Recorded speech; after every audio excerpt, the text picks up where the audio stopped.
আচ্ছা, তাহলে শুরু করা যাক। আজকের দিনে টেকনোলজির জগতে সবচেয়ে কঠিন সিদ্ধান্তগুলোর একটা নিয়ে আমরা কথা বলবো। এই পুরো ব্যাপারটা শুরু হয়েছে অনলাইন থেকে নেওয়া একটা প্রশ্ন দিয়ে। প্রশ্নটা হলো, আমি এমন একটা ফোন চাই যেখানে গেমও খেলতে পারবো, আবার ভালো ছবিও তুলতে পারবো। মানে এই সমস্যাটা কিন্তু অনেকেরই। এমন একটা ফোন খুঁজে পাওয়া যেটা গেমিং আর ফটোগ্রাফি দুটোতেই সেরা, সত্যিই বেশ কঠিন একটা কাজ।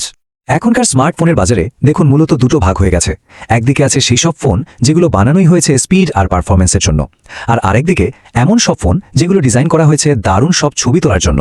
তো এই দুই ধরনের ফোনের মধ্যে কোনটা বেছে নেওয়া ঠিক হবে, এটাই হলো আজকের আলোচনার কেন্দ্রবিন্দু।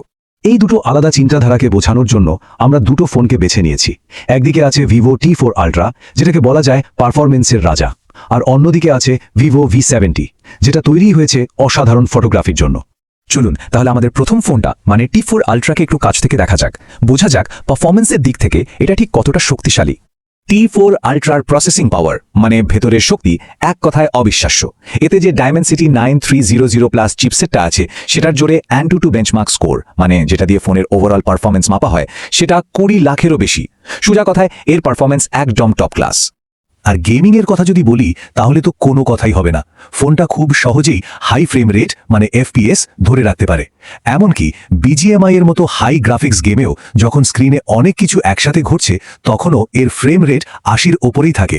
এর মানে হলো গেমিং এক্সপিরিয়েন্স হবে একেবারে স্মুথ, কোনো ল্যাগ ছাড়াই। তবে একটা কথা আছে না, সব ভালো কিছুরই একটা কম্প্রোমাইজ থাকে। পারফরমেন্সের উপর এত বেশি ফোকাস করার কারণে অন্য কিছু দিকে হয়তো একটু ছাড় দিতে হয়েছে। যেমন একজন ব্যবহারকারী অনলাইনে জানিয়েছেন যে আপডেটের পর ফোনের ক্যামেরার কোয়ালিটি নাকি বেশ কিছুটা কমে গেছে। বেশ, এবার তাহলে আমাদের আলোচনার ফোকাসটা নিয়ে আসি দ্বিতীয় ফোনটার দিকে। এই ফোনটা মানে ভিভো V70 একদম অন্য একটা অ্যাপ্রোচ নিয়ে তৈরি। এটা তাদের জন্য যাদের কাছে ছবির কোয়ালিটিটাই সব। এই রিভিউটা দেখলেই বোঝা যায় V70-র ইমেজ প্রসেসিং কতটা উন্নত। আসলে জাইস অপটিক্সের সাথে পার্টনারশিপ করার ফলে এর তোলা ছবিতে স্কিন টোন আর ডিটেলসগুলো একদম ন্যাচারাল আর জীবন্ত দেখায়। আর এই ফোনটার ক্যামেরার আসল জাদুটা হলো এর ভার্সাটিলিটি। ব্যাপারটা এমন যেন পকেটে সবসময় কয়েকটা প্রফেশনাল লেন্স নিয়ে ঘোরা হচ্ছে।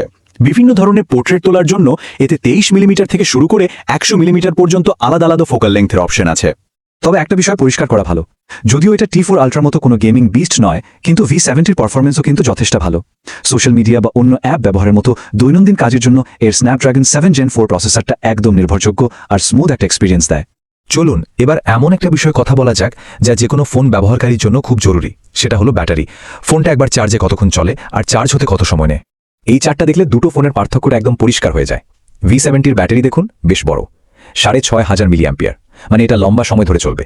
অন্যদিকে T40 আল্ট্রা চার্জ হয় একটু তাড়াতাড়ি, প্রায় 47 মিনিটে একদম 0 থেকে ফুল চার্জ হয়ে যায়। V70-র সেখানে লাগে ধরুন 54 মিনিটের মতো।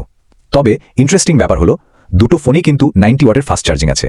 তাহলে আসল কথা হলো এই দুটো দারুণ ফোনের মধ্যে কোনটা কার জন্য ঠিক হবে সেটা বুঝতে পারা, কারণ দুটো ফোনই নিজ নিজ জায়গায় সেরা। সুতরাং মূল প্রশ্নটা এসে দাঁড়ায় একটাই, কোনটা বেশি জরুরি, আনলিমিটেড পাওয়ার আর স্পিড নাকি একটা নিখুঁত পোর্ট্রেট? এই একটা সিদ্ধান্তই কিন্তু দুটো ফোনকে আলাদা করে দিচ্ছে। তাহলে শেষ কথা এটাই, যদি প্রায়োরিটি হয় হাই এন্ড গেমিং আর একদম রকেট স্পিড পারফরমেন্স, তাহলে T4 আল্ট্রা একটা দারুণ অপশন। কিন্তু যদি ফটোগ্রাফি, সুন্দর সুন্দর পোর্ট্রেট তোলা আর লম্বা সময় ধরে চলা ব্যাটারি বেশি গুরুত্বপূর্ণ হয়, তাহলে V70 সেই চাহিদাগুলো খুব ভালোভাবে পূরণ করতে পারে। এই পুরো আলোচনাটা শেষ হচ্ছে একটা জরুরি প্রশ্ন দিয়ে, যা প্রত্যেককে নিজের প্রয়োজন নিয়ে ভাবতে সাহায্য করবে। একটা স্মার্টফোনে এমন কোন ফিচারটা আছে যেটা ছাড়া একদমই চলবে না? সেটা কি পাওয়ার, নাকি ক্যামেরা, নাকি অন্য কিছু?